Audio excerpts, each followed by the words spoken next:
साथीहरु सुस्मिता घरमा एक्लै छिन् रे। गएको म त दर्याम पार्न। सुस्मिताको आमाले छोरी नदिएर कभौता अब म अस्मिताको हात माग्न जाने हो। हेलो साथीहरु, अरु सबैलाई रिजेक्ट गरी फाइनली मैले अस्मितालाई भगाएको छु। Beauty and the beast. Wow. मुजी के रे तिमीहरु नै हैन यो मुजी कालेलाई कसले हेर्छ भन्ने लुहेर मुजी आज हट चिक्सहरु दुलाइरा छु।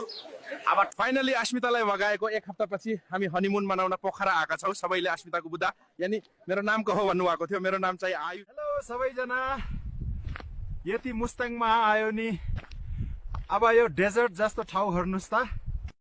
यो हावा त झन् मेरै मुखलाई उड्दैछ यार। मुस्ताङको हावा ओपी। दिदीले चाहिदिएको चा मुस्ताङको स्पेशल बटर टी। अब टेस्ट गर्नुपर्छ नि, हो नि। यो भ्यू त सिम्पली म्याजिकल हो। नेपाल जस्तो ठाउँ अर्को छैन नि यार।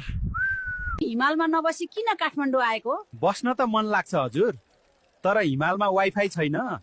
फ्रिलान्स कसरी गर्ने? आमा हजुरको छोराहरू कहाँ हुनुहुन्छ नि? विदेश छन् बाबु। हजुर बिरामी हुँदा आउन पाउनु भएन है।